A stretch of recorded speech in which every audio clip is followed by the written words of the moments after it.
Chapter 352. Do you have any plans in mind? No plans.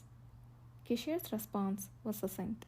However, his eyes were shining like a predator waiting for the right time to strike.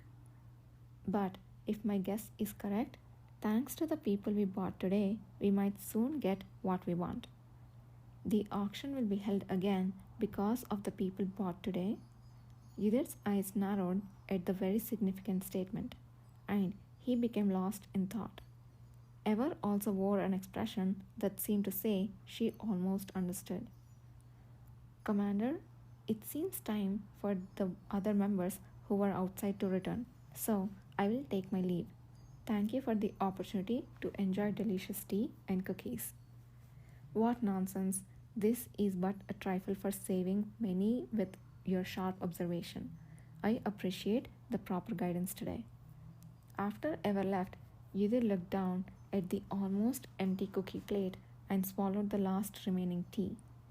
Kishir seemed to be waiting and lightly tapped the handle of the teapot. Would you like another cup? There is still some tea left. I'm fine, thank you. How are the cookies Nathan bought? According to Baron Wilhelm, they are a popular product that every noble family in the Tennu sends someone to buy. The thought of Nathan Zuckerman mingling among the servants lined up to buy cookies, beautifully garnished with dried fruits and decorated with colored sugar powder, was not something he wanted to imagine, even if it was for the sake of pretending to be the decadent. Having a sword master like him run such an errand was something only Kishir would command in this world. They were fine. Perhaps it's because of the fruit, but the first taste was too tangy for my mouth. Next time, I'll have to order them to change it to chocolate. You plan to order more? Shouldn't I have a good reason if I'm going to send out my adjutant out often? Stores where you have to stand in line for a long time are quite suitable for that purpose. He couldn't say anything more than that. Yudhir put the last remaining cookie in his mouth. While it was certainly tasty, his mind was filled only with the last words Kishir had said before Ever left. If the auction was to be held today because of the people who had lost their memories, how could that possibly happen? Numerous possibilities filled his head and repeated their busy movement. What are you thinking so hard about? I was pondering how your earlier words could come to fruition. Was that so intriguing to you? Kishir smiled as if there was no helping it, propped his chin, and answered. Simple, it's because of the unrest I'll cause. Only then did Yudhir finally understand the meaning. The existence of those who had lost their memories meant an internal division among the awakeners in the village of the Star of Nagran. If there are people like Nahan and his comrades who would stop at nothing to avenge others, then conversely, there would have been those who harbored great resentment because of this matter. Internal opposition and conflict were the best factors to cause members to lose their prudence. Tennu's noble families and Baron Wilhelm were more likely to experience confusion more quicker and more powerfully than Kishir had initially expected. Then the paths to choose would also narrow, and after that, things would unfold faster than they had anticipated before coming to Tennu. I see. Understood. You're quick to understand, which is great. Would you like to eat some more cookies as a reward? Dot dot dot. Yudhir shook his head, but Kishir, with a tender smile that said not to refuse, opened the second box of cookies. But he immediately paused without moving the snacks and looked inside the lid. There was a small folded note which was secretly attached. Nathan left one more thing to us to see. What does it say? It says that the ones we were going to meet here will arrive in Tennu soon. It worked out well. Kishir quickly read the note and turned his gaze back to Yudhir. Remember what I told you? That we would meet some monster experts in Tenu? Yes, they are the ones coming from Paleta. Once they arrive, it would be good to call Pharmacist Anon and see them all together. They were monster experts in Paleta.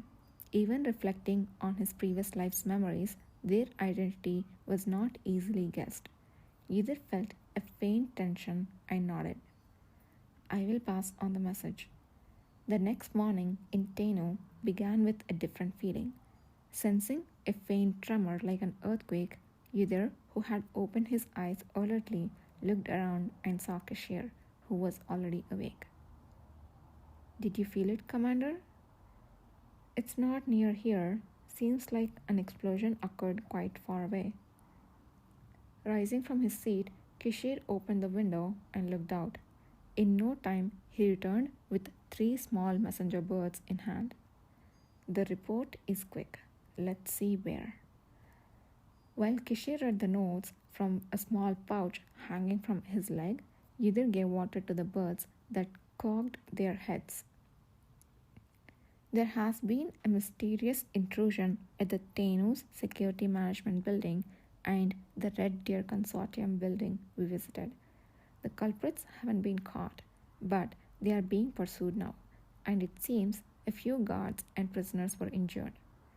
The other reports were nearly identical.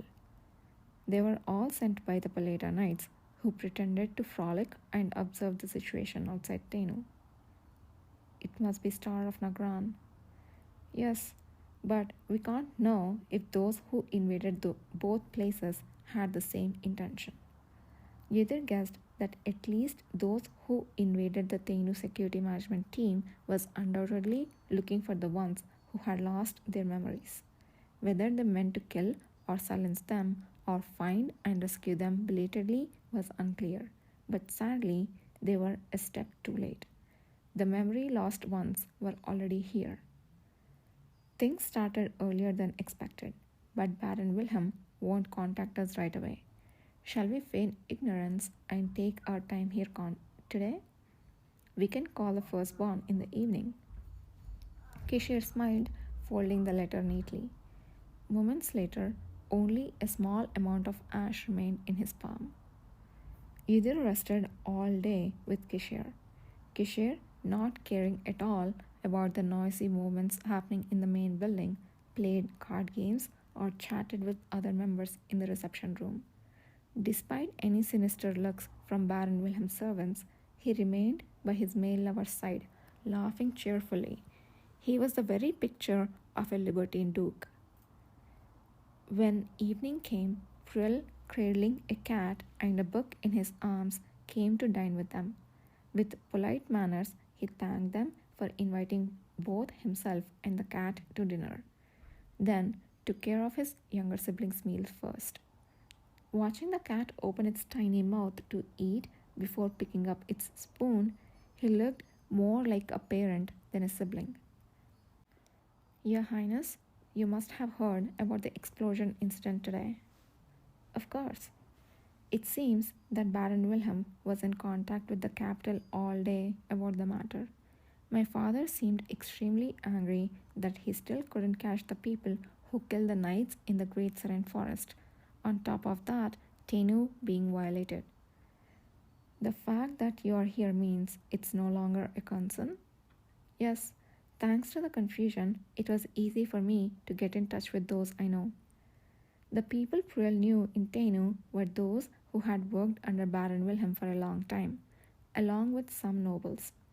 During Pruel's brief stay in Tenu as a child, these individuals had helped him and his siblings with compassion. They readily shared information without suspicion, at the request of a prince who wanted to know about the local situation. My father, through Baron Wilhelm, appears to have secretly hidden smuggled goods at a midpoint in Tenu and then redistributed them to the capital and the southern regions. In the south, he mainly sent horses bought from the west. Though they call them horses, what they actually were, you can probably guess. People, I suppose? Yes. Pruel, who had answered succinctly, looked down at the meat he had been slicing and stopped moving. For a fleeting moment, a complex emotion passed over his expressionless face. According to the information, there are horses that have not yet been distributed at that midpoint in Taino. There probably aren't many people to hide living horses. So I have marked a few places that are likely to be used as bases, according to my guess. Ruel handed over a book he had bought to Cashier. It was a thick history book. This book is famous for detailing the history of the western area and Taino. It was written by one of the ancestors of the House of Tain. The places are marked inside. Such a precious gift. Thank you. It's nothing, but I heard that unfamiliar guests arrived at the outbuilding yesterday. May I ask what happened? The rumor about the people they had bought from the security management team yesterday had quickly reached the main house. They are related to those who killed the knights in the Great Serene Forest. We suspect that their minds were shattered by some ability and then abandoned. Such an ability exists? Surprise flicked over Pruel's face. Then today's intruders at the security management team were because of. It could be an extension of that. Fortunately, we were one step ahead.